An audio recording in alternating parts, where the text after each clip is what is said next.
你说你正常，他说你不正常，我就问，你正常吗？好，先介绍我这边的特别来宾，好不好？哈，倪亚伦，好，周怡佩，好 ，Kiki，厉害了，不是蔡英文哦，是蔡英文。很多人都口误会念错。好，那个地表最强啦啦队女神，忙到不可开交的林湘，也是我的主持partner啊，另外一个节目。对对对。好，另外一位我们的 KOL 玉珍。怡香啊，你跟玉玲一起主持有什么心得吗？被他年轻化了。被他年轻人讲错了吧？没有，因为他失去你的日月精华了。没有，因为我们少看新闻，但玉林哥就动不动就会跟我聊一下，哎，最近的发生的一些事情之类的。怎么会是他告诉你？他讲这个话是有道理的，你别看他年纪轻轻的，但他心里面住一个老灵魂。对，那因为我是外表很老，但是我内心里面住着一个小男孩。对，所以我今天的主题是什么？没有想要继续跟你聊这个部分。就是女人的话，男人听不懂。那我就问一下，男人在干什么的时候，绝对不要说重要的事情。我觉得打电动，我同意。对，跟兄弟聚会吃饭，就是像之前我男朋友在兄弟聚会吃饭的时候，你就在他旁边问他，或者打电话问他，比如说，哎，有一个长辈要生日了，我们要准备一个什么礼物给他，然后可能给他3个选项，然后他自己默默说，哦，那买个围巾，哦，围巾 OK 呀。结果到了真正聚会的那一天，我们送上礼物的时候，他看到围巾出来，他就说，你怎么送这个？哎，那么你选的吗？他说我怎么会选这个？我说上次我问你的，什么时候？上次你跟你兄弟吃饭的时候问你的。他说他不记得了。他真的没在听。我怎么两个在说我这样子？你也会有这种毛病。我也会常常这样，我的助理呢常常会这样。后来他都会叫我画押签名，我就签名。然后所以下次我说我有这样讲吗？出示证明。对，而且我那时候还跟他说，譬如说你觉得要中性的颜色，偏黄色系的，还是啊颜色都问了，然后他忘记了。他忘啦。我没有那么差哦。对呀，我送你的别针应该是是什么颜色的？你还记得吗？等一下，那是我有生以来收到第一个别针，那美人姐就是给了我第一次 OK。别针。什么颜色？接什么？好，来下那个新的，我知道，因为他以前都出那种比较铁色的，对，OK，很棒 ，YSL， 它就是一个 YSL。他妈你讲出来，那人家其他人生日怎么办？你就送 Hermes 啊，你就给他一个大 H 啦。腿也高，打电像我动，老公他打电动的时候，他是耳朵是关起来的，不管你回来啦，然后你这边冰冰冰冰啊，然后你在吸尘器这边拖来拖去，弄来弄去，他完全就是充耳不闻，他就是忙他的。然后我有一次就是跟他讨论我们那个打羽球比赛的事情，我说你可以先暂停一下吗？我想要跟你讨论比赛的事情。他说好，等我10分钟。我想好，那等10分钟我就去弄东西，弄，想说哎。15分钟了，我说好了吗？你这一局是打完了没？他说，哦，因为你刚刚10分钟没有来叫我，所以我又下一局，你再等。然后我就在旁边想说，好，5分钟，是我就这样看着我的手表，然后在那等到5分钟，我说先生，你的时间已经到了，是有没有要聊天，有没有要讲话？然后他就是哦，真的很烦，就很不耐烦。他根本没有想要听你讲任何话的意思。看视频也不行吗？因为有时候看那个视频嘛，有可能抖音啊、YouTube 啊，然后看就是一直往下滑，看一个没完没了，一直往下滑，然后一看可能就2、3个小时。你有没有发现他都看哪一种类型的？一些大陆干片，哦，那个叫干片。那个一整都有点对，要解释一下为什么那叫干片。就是例如说他可能就是开着车，然后在路上原本开很烂的啦，然后要把妹嘛，然后结果那个妹就不想上车啊，然后可能过一下，然后开个跑车过来，哦你来了，然后马上就上车，然后男生可能就会跟他迂回一下，然后最后把他丢到路边，这种类似这种影片。哦，我懂，就是千金小姐，然后对门口的警卫很不礼貌，滚开啦你，吐死了你！然后因为他要去应征嘛，一进总经理办公室，那个警卫就是总经理。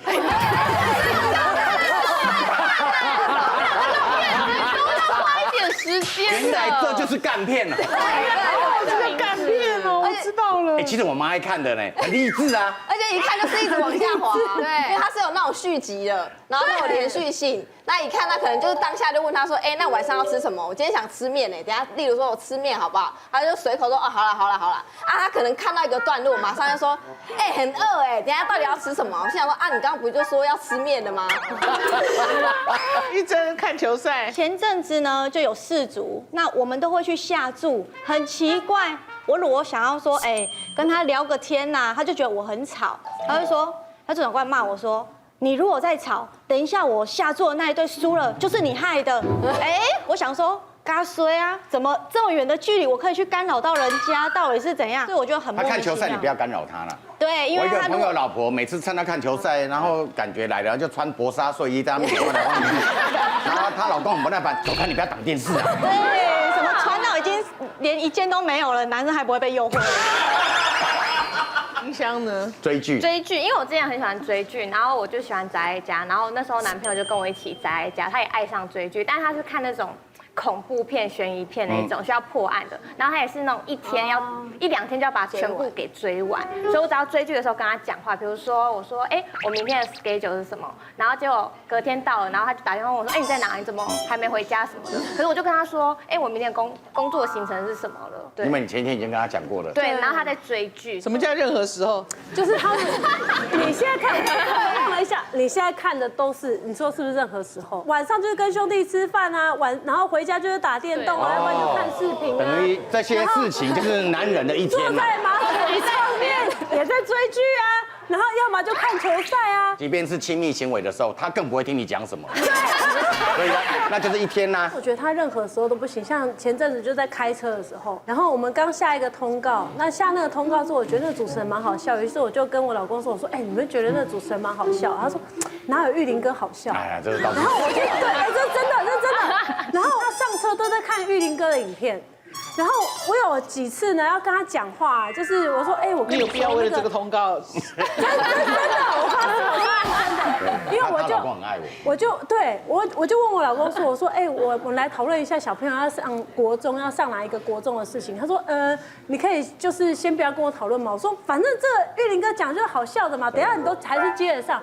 他说不行，然后他又开始，就是我正在跟他讨论一个正要进入开始，他会自己在笑起来。那他开车的时候，你也不太能就是跟他讲话，因为开车的时候他就会觉得说，你不要在我开车的时候跟我讲那种要动脑的东西，所以不然他会很认真开。那请问什么时候才可以跟他讲话？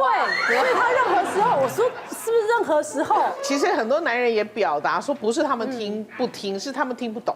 OK， 对，因为女人常常爱说一些反话，所以哪一句话是男人常常听，但是他听不懂你的意思的？A， 好啊，你去啊。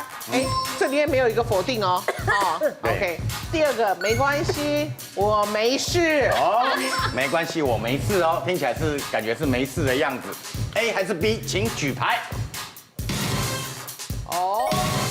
大洋，你的没关系一定是有关系，对不对？这超有关系，因为我前一阵子我就去做身体健康检查，然后就发现胸部这边有一个阴影，健检中心就有打电话给我，跟我说要建议我就是时间到了要再去做更细一步的检查，然后后来我就约了时间，然后我就跟我老公说我比如说我下礼拜2，然后几点我约了在哪个医院，想说再去做一个细一步的检查，可能有要做穿刺或者是其他的这样，然后我老公就说可是我那天已经安排要教课了，然后我就会想说，好啊，没关系，那你就去教课，我自己去好了。但我其实内心的潜台词是，你其实可以跟我说，可是我不能陪你去，那你检查结束之后，你赶快打电话给我，让我知道发生什么事。但他没有，他就说，可是我那天已经教课了，你可能要自己去。然后这身体健康的事情，后来我每一次去，他每次都要安排上课。然后每次我都自己一个人去，你每次都没事。对，我每次都跟他说没关系，我没事，我可以自己去。我老婆跟我讲头晕，我叫她喝热开水。她说她胃痛，我也是叫她喝热开水。她那天去检查说什么维生素 D 比较欠缺，然后我怎么办？我是叫她喝热开水。你没有别的吗？他没有想要回答，他就是只有一种，就热开水治百病。你看女人就是2种，一个热开水治百病，另外一个是包治百病。男生可能有时候约大家一起一对一对，都是男女朋友这样一起。然后有些时候他们又会说，今天只有男生约哦，今天有男生约哦，下礼拜又是男生约，大家又是男生约。我说你们男生为什么那么多聚会？他说没有，都是我们只有男生去。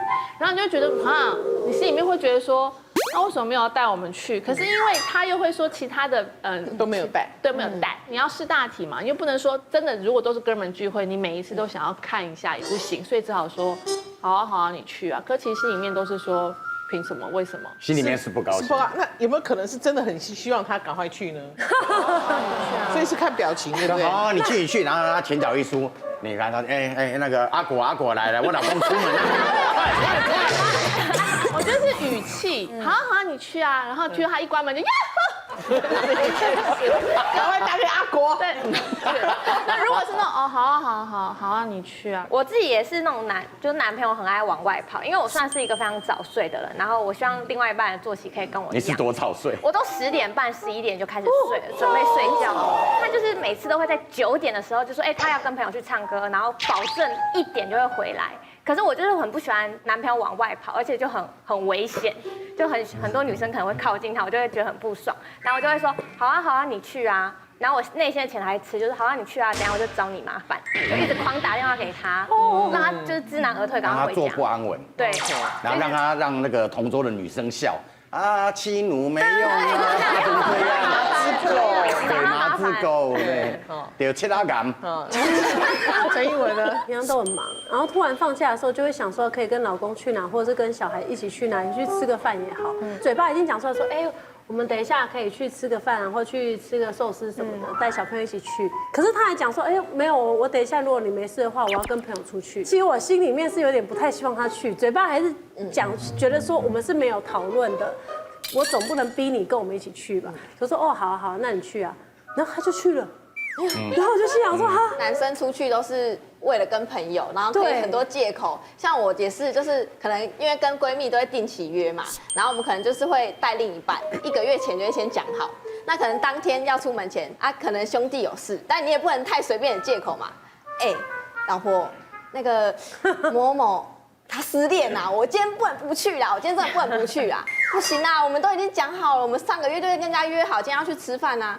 真的，这次我真的不能不去。如果不去的话，我一定会被他们笑，一定会被他们排挤，然后就开始一直摸摸，说一定要去。拜托啦，不然我先去一下嘛，然后等一下再去找你啊，或什么，就是借口很多。然后我可能就会说，好啊，你就去啊。我心想说，不可能真的走吧？就当我说出这句话的话，他说好，然后马上就拿钥匙就走了。这种刚才没出来。所以我比较建议你不要用这种反话，就直接讲，你去我就跟你翻脸。那他如果硬要去，那就是你没面子而已。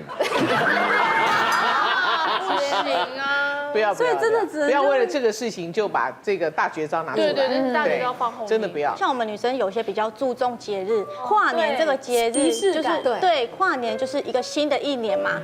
那像我之前前男友他在开餐厅，朋友会来捧场，你去陪我觉得没关系，但要注重一下节日。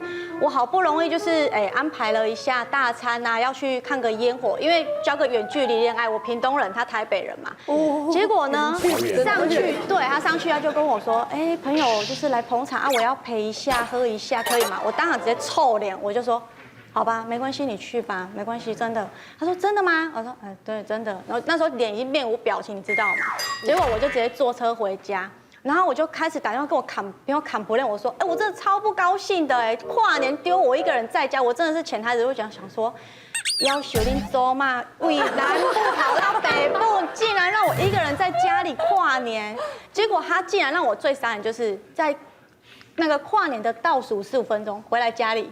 我说你回来干嘛？他说回来陪你跨年。我说还算有心。对，我说我要的不是这样的跨年。结果好转了那个电视台101，54321，关灯睡觉。那一天就这样过了。我都觉得很夸张。凄凉哦。对啊，我们不烟火又被误挡到，看不是很清楚。真的，真的是没有。早知道在屏东吃莲雾就好了。到底选 A 还选 B 的不正常？女人常爱说些反话，哪句男人常常听不懂 ？A 好啊，你去啊。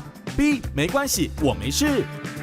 我就问你正常吗？节目特地与网络 KOL 进行意见大调查，我们来听听 KOL 是怎么说的。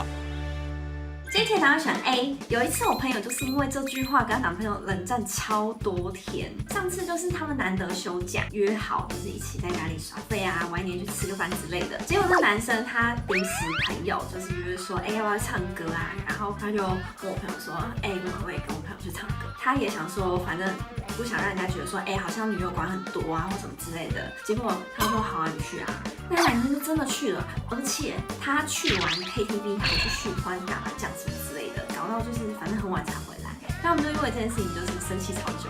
我觉得有时候男生根本不是听不懂，他们是假装听不懂。因为当你说去啊去啊你去啊，根本就正中他们下怀，因为他们就会拿这句话堵你，是你自己跟我说叫我去的，是你说的，他们根本就是故意的，你知道吗？听到这句话很开心了。根据网络 KOL 调查结果，有22%的 KOL 投票给了 B， 没关系，我没事。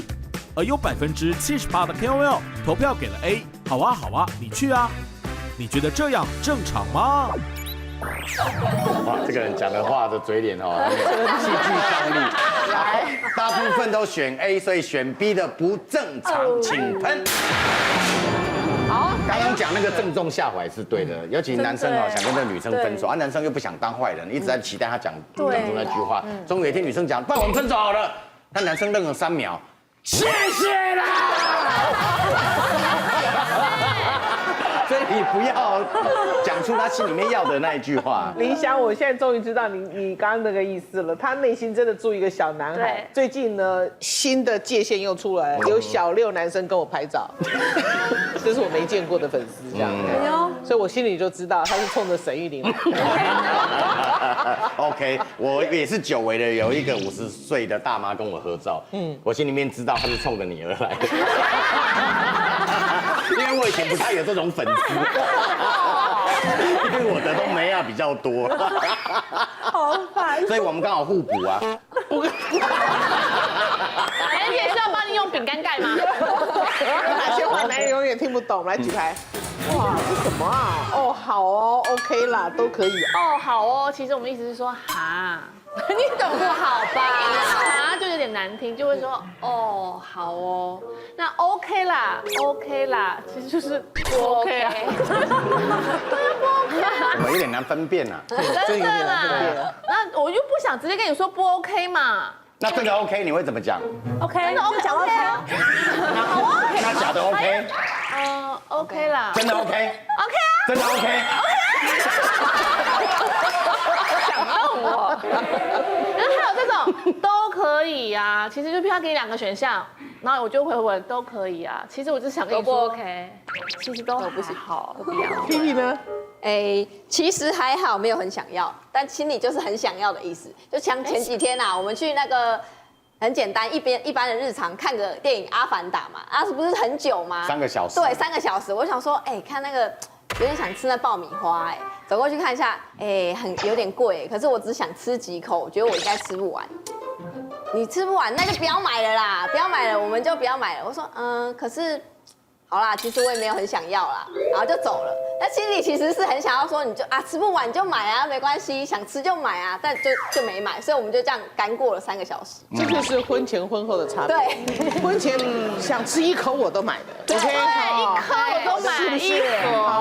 哎呀，这是很清楚了，你得认清自己的身份啊，已婚妇女，好不好？已婚妇女要吃就直接走去买。对，你要早点认清这个事实，要不然你应该会更受伤。是，好，下周情人节也。对，因为我觉得，或者是圣诞节快到了，我觉得男生都很需要被提醒，所以我就会可能大概2个礼拜前会说，2个礼拜后是情人节，我那天没有工作哦，是希望我内心的潜台词是希望他可以计划一些可以过节的感觉，我都已经为了他安排那天不工作，结果到了当天，他还是什么都没准备，我就觉得非常傻眼。我们家很特别，不太过这些节。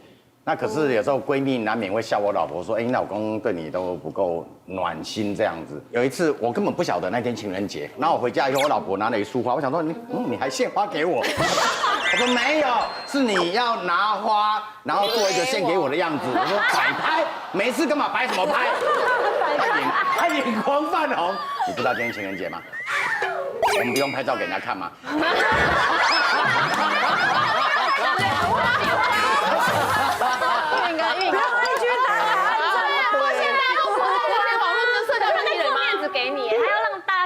老公，你知道这个按赞数都给你的耶。下面刷一波留言都是玉林哥好棒哦，好浪漫哦，对老婆好好哦，对。哇塞！啊，你一讲百态我就懂了，因为我们这一辈子就是塞出来的人嘛。韩国 YY 菌强化升级 ，YY 菌加 MM 重膜，打造全家人的守卫队。第3件1折，赶紧搜寻永德 YY 菌。果然赢得好评，真的。玉林哥，我这里有一句话是：女生讲出口必定会气死自己的。因为像我们女生很喜欢去问男生一个问题，走在路上有妹，就问他说，你看她是不是很漂亮？识相的男生应该都会没有，当然是漂亮。对。结果你知道我闺蜜她男朋友多白目吗？她真的很漂亮，而且又很大哦。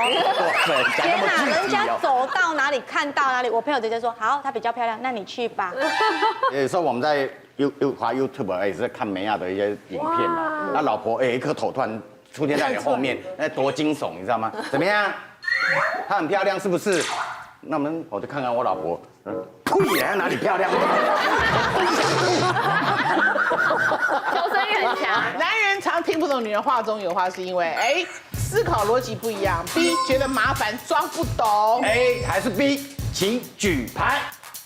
噔，应该是对的吧？这次不会被喷吧？英文觉得是思考逻辑。我觉得像我最近咳嗽，因为我咳蛮久了，就确诊之后有点后遗症，所以就一直。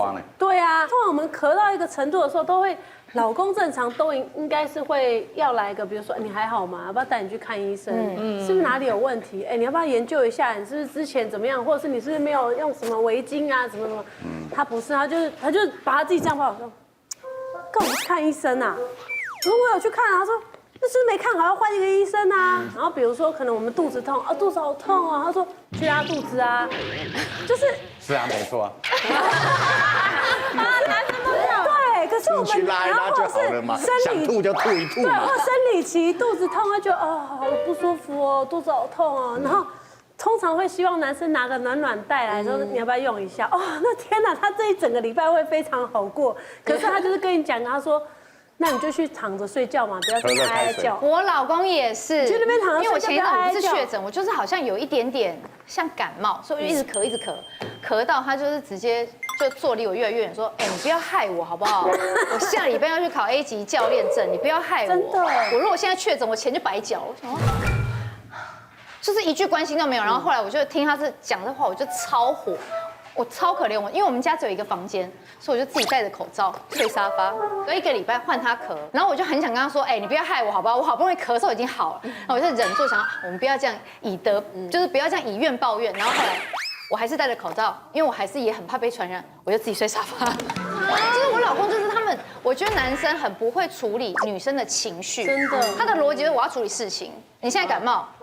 你都大人，你不是应该自己去看好他吗？你不要害我。他没有想说，你怎么没有去看医生？你还好吗？会不会不舒服？会不会怎么样？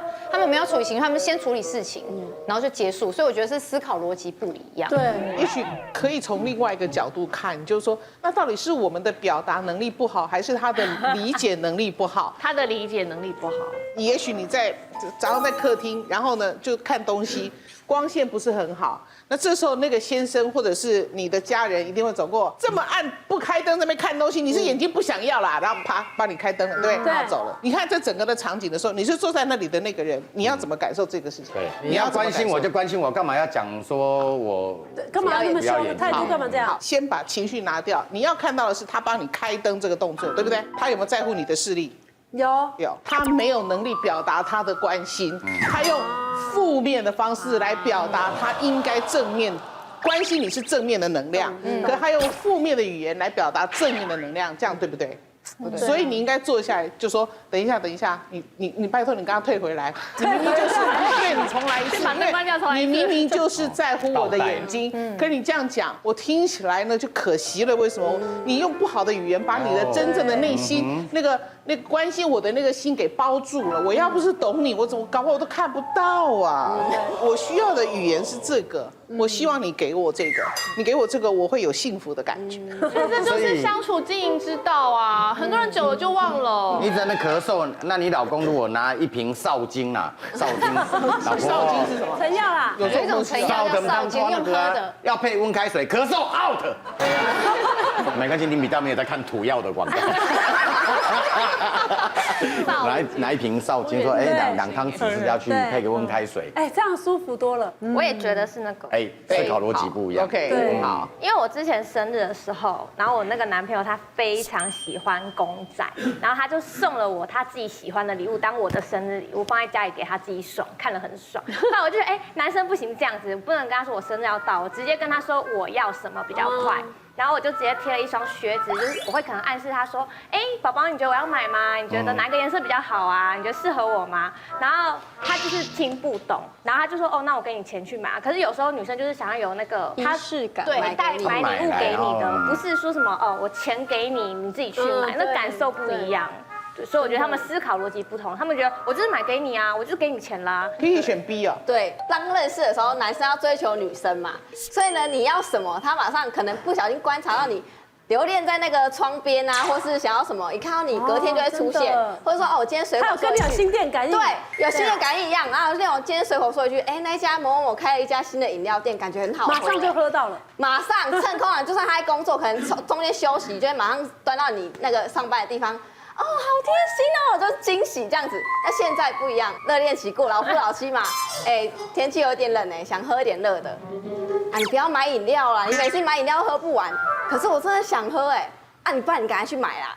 就完全就是已经没要那个主动去买，所以我觉得他们只是懂，但是现在就是觉得麻烦。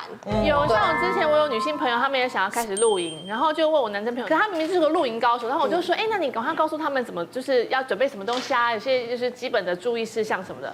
然后那女生就开始问他，譬如说我们想要些设备什么什么，然后他就开始这样装，全部装不懂。对，这个男生很容易装不懂，他就一直装不懂。我想说你不是露营高手吗？会 ABCDEF 什么都会，然后他就一直装不懂。然后之后来我们下一个饭局就是他们男生开始聊，一个就是 ABCDEF 全部都聊得嘻嘻哈哈的。我想说奇怪，那你为什么上次不讲？他说因为你们女生来问啊，就要问我去哪一家露营店，找哪个老板。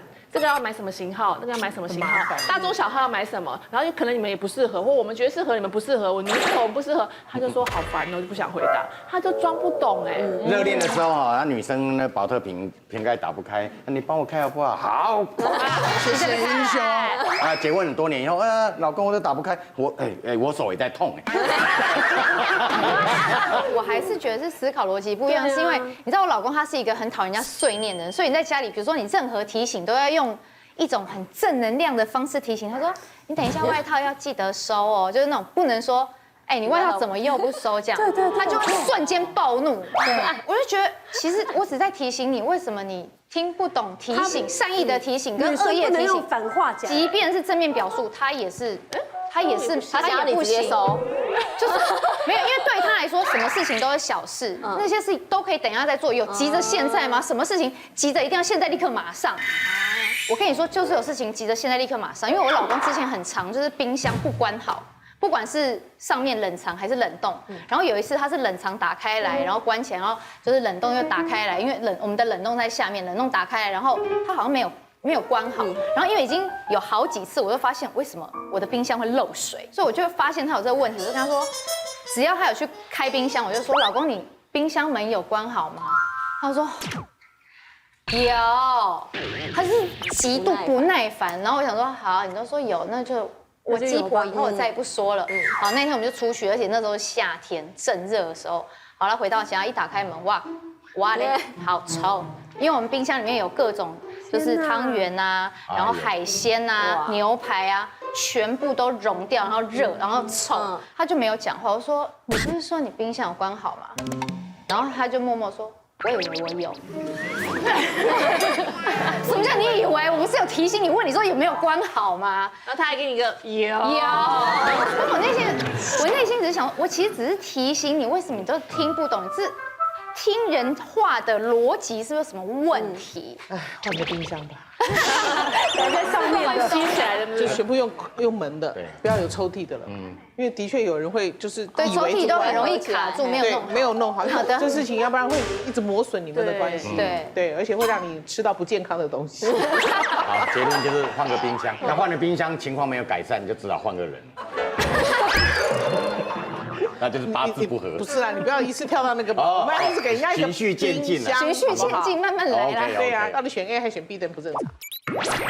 男人常听不懂女人话中有话，是因为 A 思考逻辑不一样 ，B 觉得麻烦装不懂。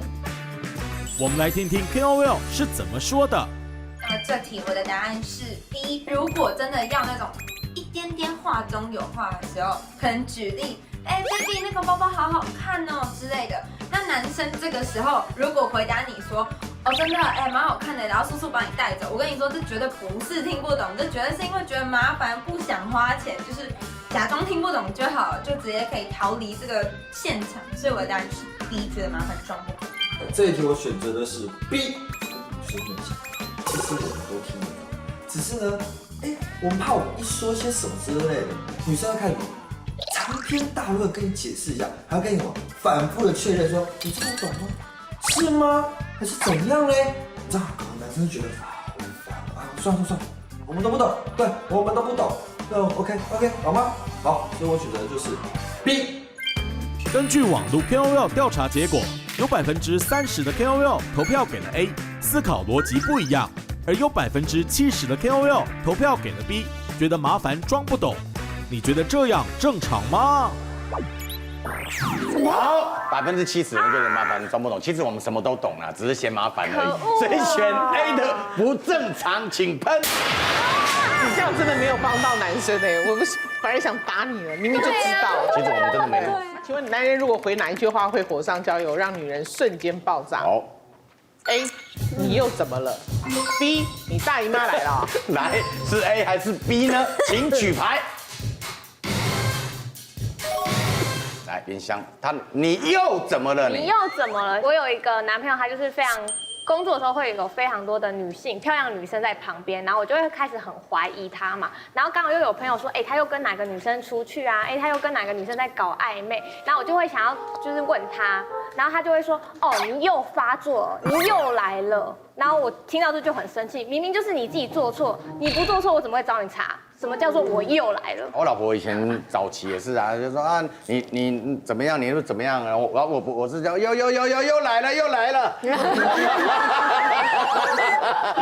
他秒爆炸。OK， 大牙呢？我老公在跟我交往的时期，其实我们有说不完的话，有聊不完的天。但从结婚那一刻开始，他是对我的朋友或是他的朋友有滔滔不绝的话题可以聊，然后我们两个在家里就是沉默。他玩他的手机，我看我的电视。然后我有时候就会想说，好，最近都没有聊一些心里话，我们可以在睡前2个人躺在床上睡前的时候聊一下。好不容易等到他把手机拿下来的那一刻，关灯了，我想说可以聊一下吧。我说老公，怎样？没有，我们很久没有聊，我们可以就是睡前畅谈一下。然后就说，哦，你又来了。我明天早上8点的课，会赶快睡觉吗？怎么了？有什么事？不能明天再讲，很急，一定要现在讲。我想说，我已经把所有的时间都让你去自由快乐，爱打电动，爱干嘛干嘛。现在睡前畅谈一下不行，就变我又来，然后我就很火。而且又这个字对我来讲就是，哦，所以你有在算是不是？上一次这样，这一次这样，要来算当然来算啊。按照文法来讲是这样，没错了，对不对？要来算当然来算，我都没有说，你又不跟我讲话了哦。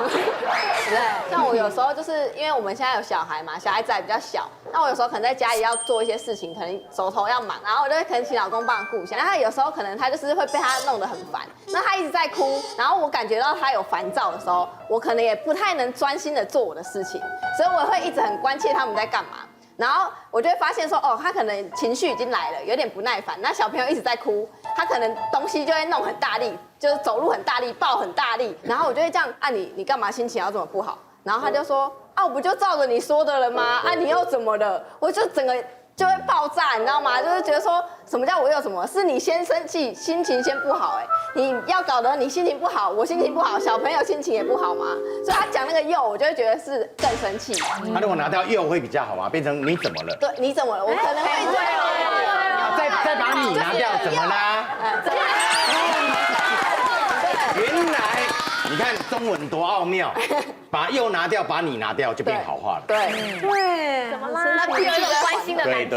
而且我一开始我们刚结婚，我们现在结婚12年，刚结婚的时候的前一半都是 A。就是说，你又怎么了？你怎么？可是因为经过生活一段时间之后，他知道你跟佑不要这样子讲，怎么啦？干嘛之后，现在变成，你大姨妈来了吗？然后我就，因为我们是归纳了很多年了。然后你看到小孩又在打电动，然后回来不洗澡就上床，然后这么冷的天气就还穿着内裤在那里打电动，你就会担心他的身体，你就会开始这边碎碎念。出来道个说，你们为什么不穿衣服？你们为什么在打电动？眼睛都不要啦，干嘛？然后我老公就飘过去，你大姨妈来了吗？就他是真的知道我们的这个循环，可是我就觉得说，你又要这样讲，你应该跟着我一起念，你知道就好了，你不要讲出来，你就是看着他们骂他们就可以了。对，我这个答案比较厉害，等于结了你又怎么了跟你姨妈来了，他就说你姨妈又来了。天哪，你知道吗？其实我姨妈不来的话，他应该才麻烦大。不是，我觉得姨妈会来很正常，不可能我们女人1个月来30天吧，这就夸张了。因为那时候我以前一个女同事真的哦，她要么半年不来哦，要么一次来半年哦。这有问题啊！后来去看医生啊，对啊，就她荷尔蒙有问题。失调吗？因为我前男友有没有？他那一天就说，我们去洗车好不好？男生有时候会喜欢自己洗车，我说没问题啊，我们去。但是我们就是如果没有看到人对人，我们脸部会自然放松，不会微笑，就是这样啊。但是没有笑，就是好像很凶这样。他就说，你干嘛摆一个臭脸？你是姨妈又来了是不是？我天哪！我听到当下我真的是超生气。我说对，都来了，1个月都来30天了，你知道吗？天哪！真的是超会激怒。对，因为尤其是你如果我最讨厌就是他每次跟我譬如讲到很简单的事情，比如说今天要吃什么晚上，然后我就想说我这边有差，因为我不是吃的人，所以我就都可以。然后他就说你选吗？你选。我说那看你啊。他说没关系，你选。我说那意大利吗？意式吗？他说好啊。我说那我们先去吃 A 餐厅。然后他就给我回答那家不好吃。那干嘛？我说好啊，那 B 餐厅嘞？他说那个大厨换了也不好吃。我说那 C 呢？他说 C 那环境很吵。我就想说那你为什么要问我？所以我就很讨厌他，我就只要这个脾气起来的时候，他就会说你姨妈来了。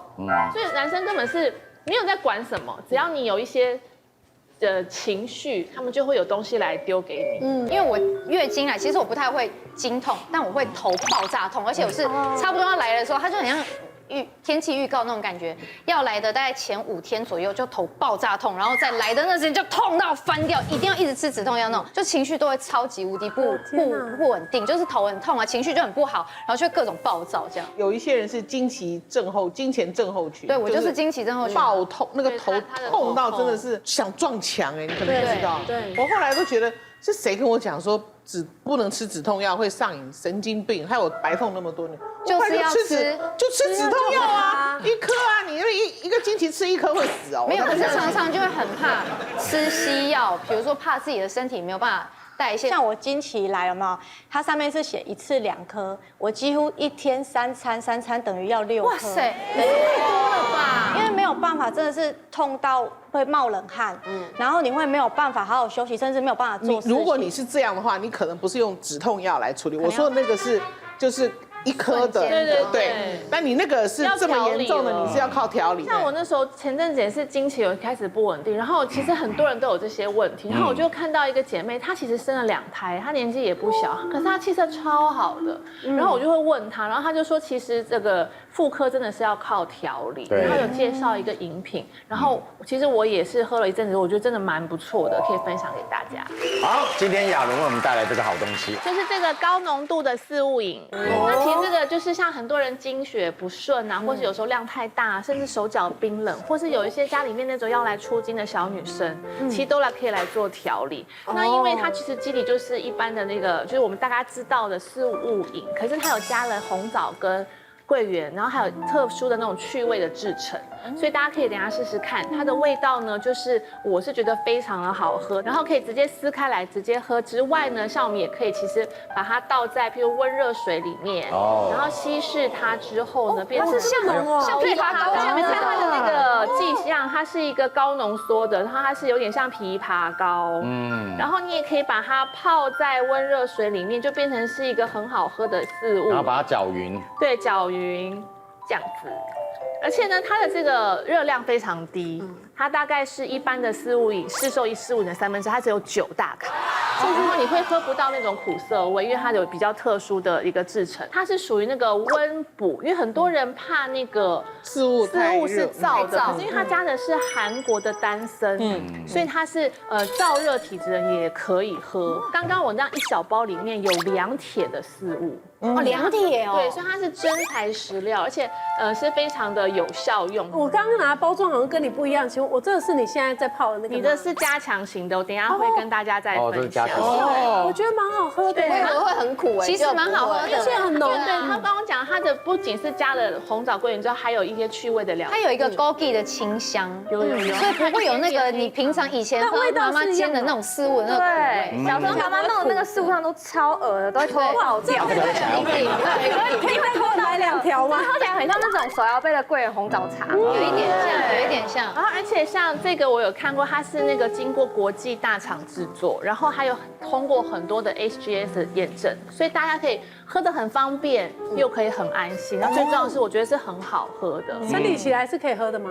哦，生理期过后，生理期当下不行。四物是生理期过后的调理，就是说我每个月生理期后有一个非常黄金的时间。这个台语给我塞完了后啉啦。然后你刚刚讲的那个白的这个盒子，它是它的加强版，就是像很多人会不孕啊，或者是想要冻卵，做一些对，那像这种是可以喝的吗？就是不孕冻卵这种。对，比较强效型的就可以喝这个。那这个加强版里面呢，它还有多了就是叶酸呐、黄金、丹参、陈皮、生姜，还有野樱梅，所以喝起来是酸酸甜甜的。那像有些宫寒体虚啊，或是想要强壮一些比较强效型的调理身体，就可以喝白色这一盒。甚至刚刚那个美人姐讲，产后可以喝，还有那种万一不小心小产之后也可以喝。那口感蛮好喝的，就是它有点浓浓稠稠的。本来我以为说，因为它只有给我这样。我以为这样喝比较好，可是我喜欢这样喝其实都可以，所以原汁喝起来也是 OK， 蛮好喝的，而且它有点黑糖的味道。现在的口感做的真的很好，我小时候常看我妈喝一盒这样子的盒子，然后都是日文，那个味道怪怪的，很恐怖。我以前也喝过瓶装的，装的很恐怖，而且是药包，那个是药包的，哎，这有点黑糖的味道，有一点，然后莓果。对，而且其实很流行冻卵。那其实很难受孕的还有一个问题，就是它的宫寒体虚，还有它的卵巢的机能不佳。所以呢，其实想要冻卵的人呢，也必须要先有健康的卵子才可以。叫年轻女孩喝四物炖鸡腿，她才不要。没办法。对啊，她会觉得那中药很恶心。可是这人就是有一种小确幸，可以当下午茶。对，而且它就是小小一包，其实带出去或是你就放在包包里面啊，对，然后就随时可以喝啊。对，而且我觉得是好入喉又方便，然后最重要它的是，我觉得效用真的蛮好。所以这个男人的福音不是我要喝，我拿去给我老婆喝，她就不会找我麻烦了嘛。对，而且像小女生以后也会进入到初经的年纪，也可以做一些调整。OK， 好，那刚刚到底选 A 还选 B 的不正常？男人回哪句话会火上浇油，让女人瞬间爆炸 ？A. 你又怎么了 ？B. 你大姨妈来喽。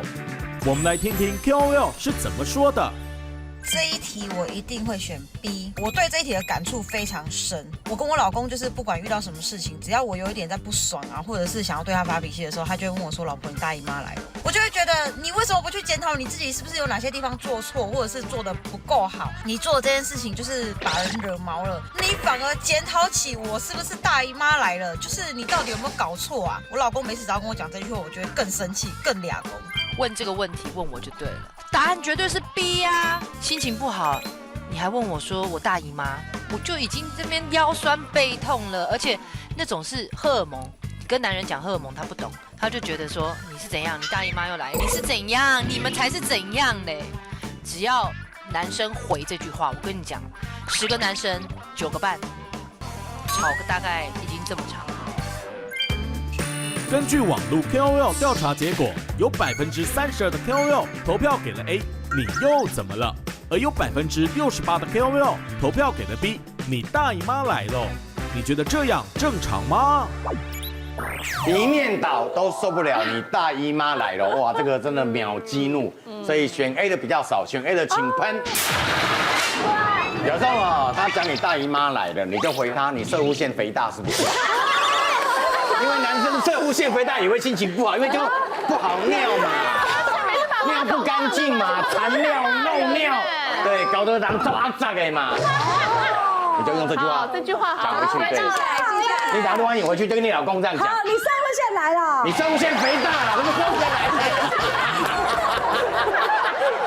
OK， 你是嫌大家可以吵架的话题不够多，是不是 ？OK 啊，谢谢大家，谢谢。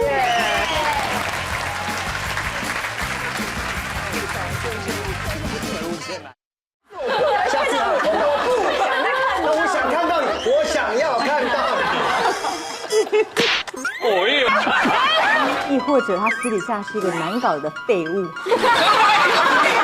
哦，不要哭啦！哎呦，看到你要高兴。就是现在啊，脱光就站在这里。媳妇勾公公的手走路正常吗？假设我有媳妇的话，我是 OK 的。小姐不息地24小时不断线，强档综艺节目热映中，搜寻东森娱乐台。如果有人喜欢我们的讨论，大家快订阅我们的 YouTube 频道，并按下小铃铛，收看我们的最新影片。那还想看其他更多影片？那就可以点选旁边的影片哦。 8月1日起，周一至周五晚间9点，请锁定《我就问你正常吗》。